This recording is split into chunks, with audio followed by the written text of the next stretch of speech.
Ever thought where the Zeta archetype sprang from? Why modern society still wants to remove them? Why we sometimes brand him a tyrant, and other times hail him as society's rebel? It isn't about the wolf pack's rigid ranks. It's far more vast. What if beneath those shadows lies a primal force that once shaped entire civilizations, only to slip from our collective grasp as the ages marched on? Some men were suppressed into the cold cloak of Zeta, masters of stealth and subversion. Others molded into alphas, paragons of visible strength and order. But before both, there stood a mightier figure whose flame burned too fierce for comfort. We're not spinning a tale. We're charting a mythical archetype with the tools of practical psychology and the tempered steel of Stoic philosophy. Recall our last deep dive into the prime male. We had comments to dig deeper, and here we are. We've forged this prime male archetype from the trickster spirit of the Native American coyote, the cunning chaos of Loki, and the all-father power of Odin. It embodies conquest and possessiveness, a relentless drive to claim what is sacred. You'll discover why this force was banished, how it still whispers through our ambitions, and what it means to carry its legacy today. No fluff, no mystic cloak, just sharp insights into a presence so potent it redefines loyalty, leadership, and the very pulse of human will. Trait number 1, sacred possession. Have you ever wondered why some men command respect without saying a word, while others beg for scraps of attention? Modern psychology calls this territorial behavior with protective aggression. Studies from the 1970s showed that leaders who demonstrate absolute commitment to their group's survival create the strongest follower loyalty. But here's what they don't tell you: that commitment isn't negotiable. Think of Machiavelli's lesson in The Prince. Loyalty springs from fear of losing what matters most. Here, that fear is yours, and he wields it to keep you safe. Sun Tzu would approve. Knowing the terrain means defending every inch with unwavering resolve. You, at the heart of his realm, are both prize and responsibility. His silence speaks louder than any trumpet. His presence secures your world. This isn't about simple romance or bro code. This is about the blood oath every true leader makes. This is raw possessiveness, maybe not relevant in today's society, but it's the lifestyle of the prime male. You either own your domain completely, or you own nothing at all. Machiavelli understood this. A ruler who cannot protect his kingdom will lose it to someone who can. The weak ask for loyalty. The strong make it inevitable. Have you ever stood beneath a ruler's stare and felt your world shrink until you existed only within his walls?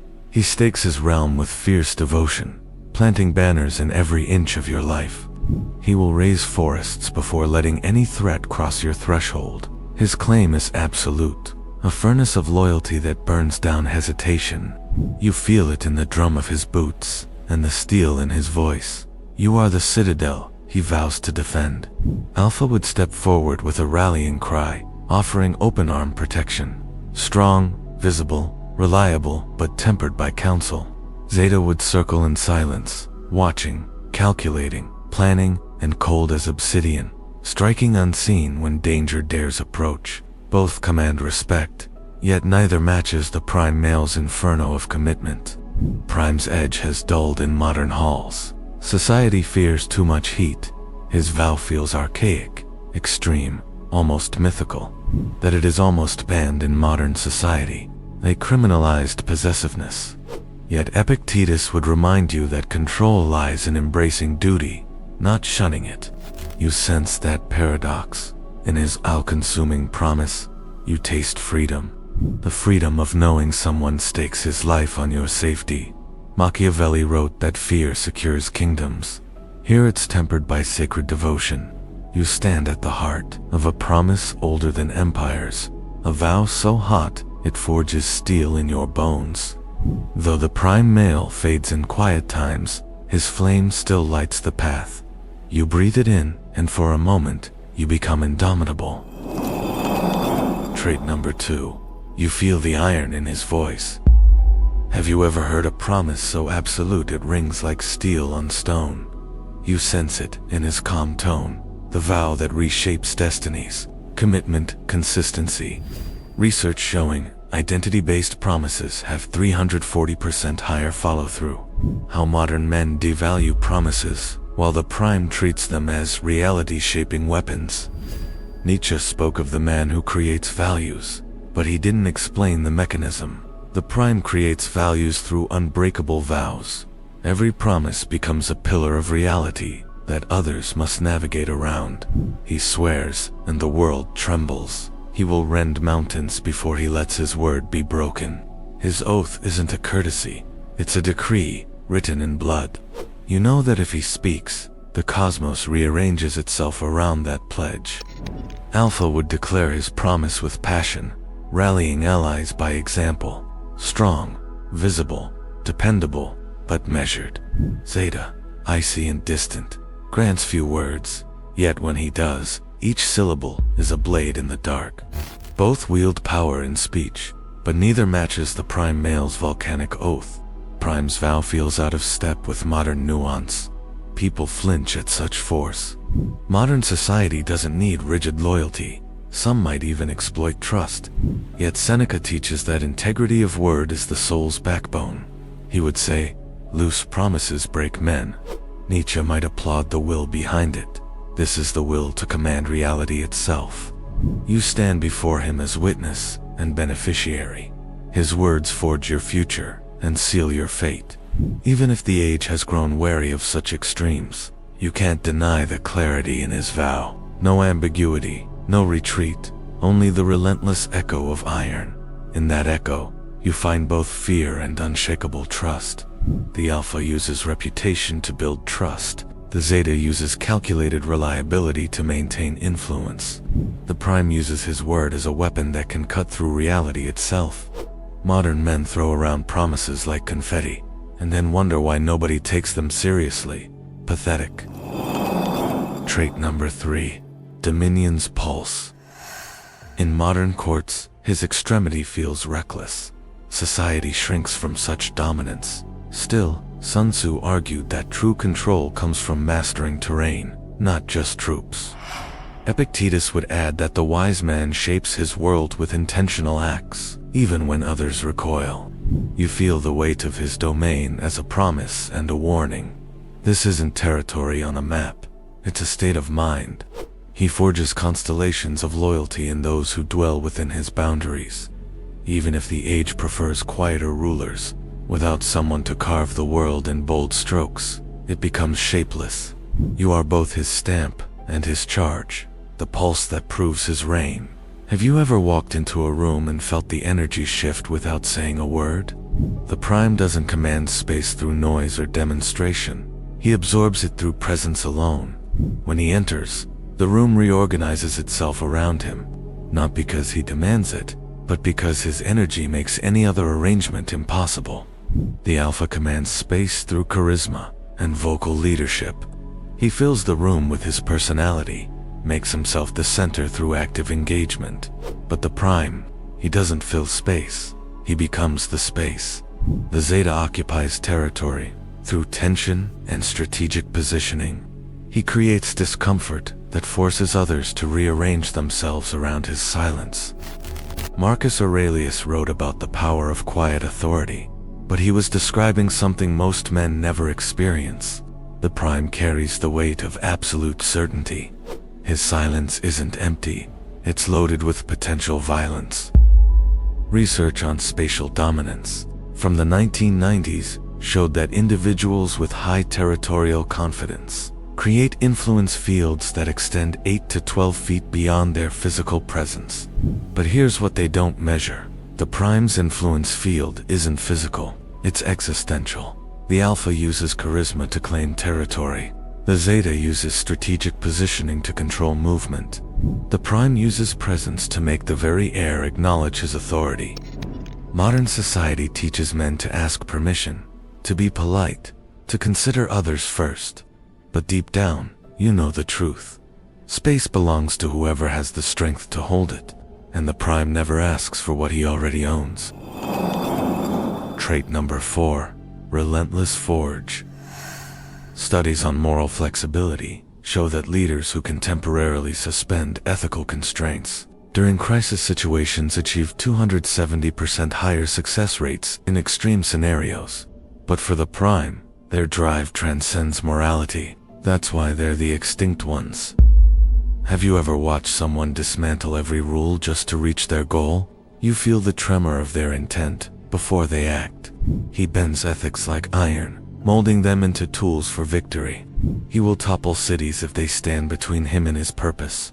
No line is sacred, no custom to hallowed. He views morals as clay, to be shaped or shattered. Alpha charges head-on, with strategy in hand, strong, bold, yet bound by codes of conduct. Zeta retreats into shadows, plotting long games, cold calculation that outlasts opposition. Both are formidable, but neither matches the prime male's incendiary resolve. Modern society balks at such extremes, calling restraint virtue. Yet Nietzsche revered the will to power, arguing life's meaning springs from relentless striving. Viktor Frankl observed that purpose can drive a man beyond suffering's edge. Here, purpose becomes a weapon. You stand at the anvil of his ambition, each strike forging the shape of his victory. This is unflinching resolve, the kind that fractures lesser wills. Even if the world now prizes balance over zeal, you sense the clarity in his madness. Results demand sacrifice. In his crusade, hesitation is the true enemy. Seneca would warn of blind pursuits, yet he'd respect this, a soul committed entirely. You witness it, how resolve fractures doubt, how purpose burns through obstacles. In his furnace of will, you learn that some battles require every tool, every rule, bent or broken, to claim the prize. Number 5. Leading from the fire. The prime doesn't lead from boardrooms or safe positions. He leads from the front line where bullets fly and decisions kill. When death is breathing down everyone's neck, he steps forward while others step back. The alpha leads to inspire. He positions himself visibly to motivate his people through charisma and example. But the prime, he leads because no one else has the stomach for what needs to be done. The Zeta leads through consequence and calculated influence. He creates situations where others must follow his path, even when they don't know he's leading. Suntzu wrote about generals who share the dangers of their troops, but he was describing something most commanders never experience. The prime doesn't share danger. He absorbs it completely, so others can function without fear. Research on crisis leadership from 2003 showed that leaders who physically position themselves in higher risk situations during emergencies increase team performance by 400%.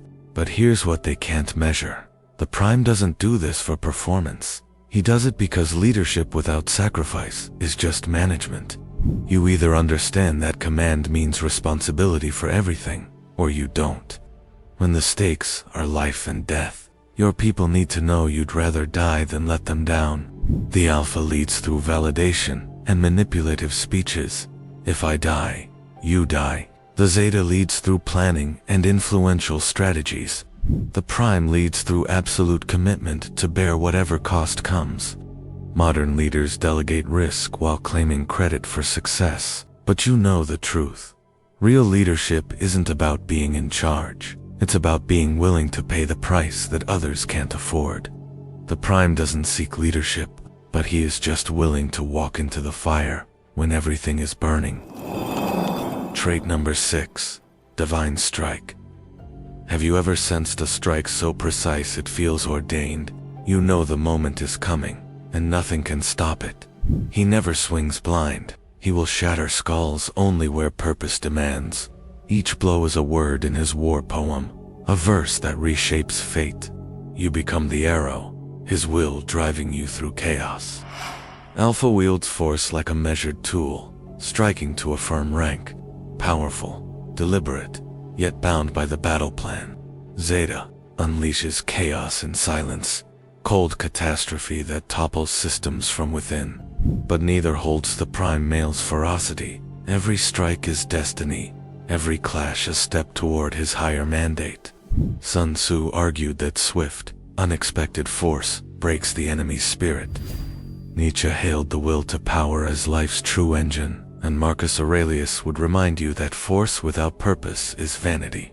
Here, purpose fuses with aggression, forging action into a sacred duty.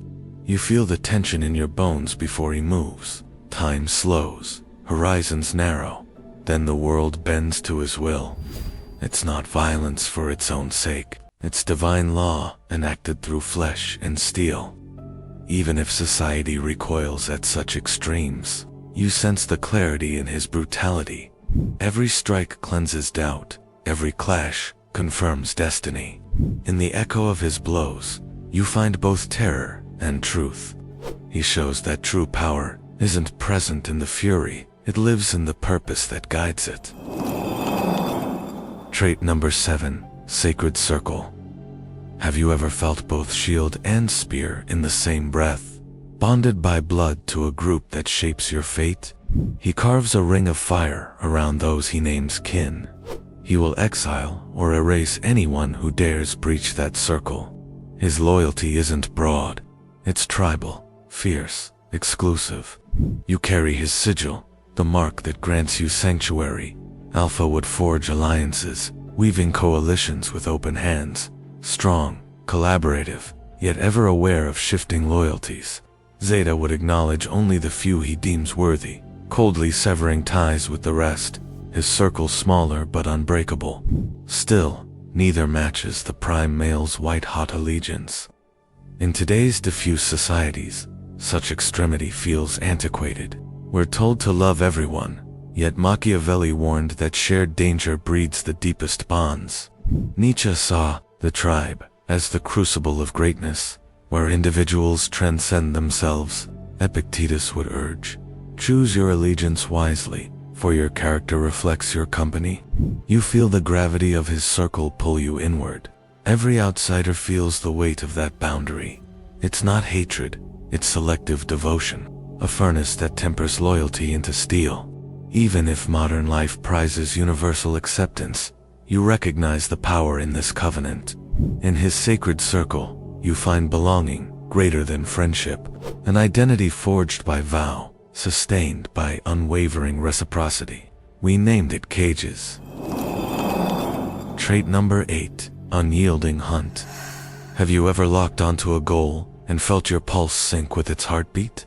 You know the moment you spot the trail, nothing else exists. He moves like a storm on the horizon, unstoppable, relentless. He will pursue prey across deserts of doubt and rivers of despair until victory or oblivion. Every step feeds his obsession, every breath draws him nearer. Alpha would charge forward with banners raised, bold, visible, inspiring allies, but bound by the tempo of the march. Zeta would vanish into the underbrush, waiting, watching, cold patience, sharpening every opportunity. Both wield power and motion, yet neither matches your prime intensity. Your pursuit is raw, and it becomes the law. Sun Tzu taught that victory belongs to the swift and steadfast. Seneca warned that half measures breed regret, and he'd admire this. No retreat, no turning back. Viktor Frankl found meaning in the struggle itself. Here, the hunt becomes the crucible that forges the soul. You feel the hunt carve its path through your bones, each heartbeat a drumbeat of purpose. It's not obsession for its own sake. It's destiny, demanding action. Even as modern minds recoil from such extremes, you recognize the clarity in this single-minded drive. Doubt is the true enemy, and you annihilate it. In that relentless chase, you become more than hunter.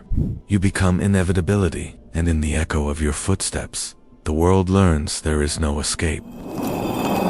Trait number 9, Tyrant's Guard. You are his warded city.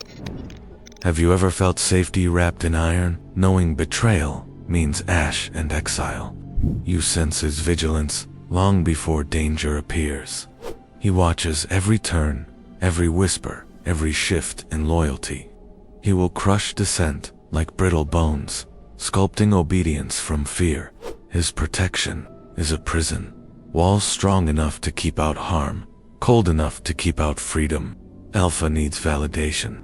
He leads through structured respect, setting clear laws and rewards. Strong, predictable, yet confined by virtue. Zeta manipulates unseen, twisting minds with ideology. Cold control that none challenge. Still, neither rivals the prime male's tyrannical guardianship. In modern times we hail liberty, yet Hobbes warned that without a sovereign's iron hand, chaos reigns. Nietzsche would nod at this paradox. Power and protection often wear the same face. Marcus Aurelius urged balance, but here extremes converge. Security is born from ruthless order. You feel the weight of his gaze as both shield and shackle. It's not care for all, it's devotion to dominion. He owns your safety by owning your will. Even if society recoils from such severity, you recognize its clarity. Better his tyranny than the wilderness beyond his walls. In his stern fortress, you find both solace and restraint. And in that paradox, you glimpse the stark truth that sometimes, to be truly guarded, you must surrender more than fear. Trait number 10, the fear factor. Have you felt a room go still as he enters, as if the air itself holds its breath? He doesn't boast or roar. He radiates presence. He commands without words, each silent step reshaping the atmosphere. You feel his gravity pull focus, like iron filings to a magnet. Alpha would seize attention with a booming voice, rallying followers through charisma. Bold, magnetic, yet bound by spectacle. Zeta whispers intentions in hidden circles, cold influence that steers from the shadows. But prime males are the quiet storm. You unsettle with a glance, compel with a stillness that outlasts any speech. Plato observed that true leadership needs neither force nor flattery, yet he'd marvel at this. Presence so potent it needs no adornment. Epictetus taught that exterior show is fleeting, genuine character lasts. Here, silence reveals substance. You sense his aura before he moves. Time slows, eyes lock, and the invisible charge confirms your focus. It's not intimidation for its own sake. It's authority distilled to its purest form. Even as modern minds drown in noise, you find clarity in this hush. Power lives in restraint. Thanks for watching.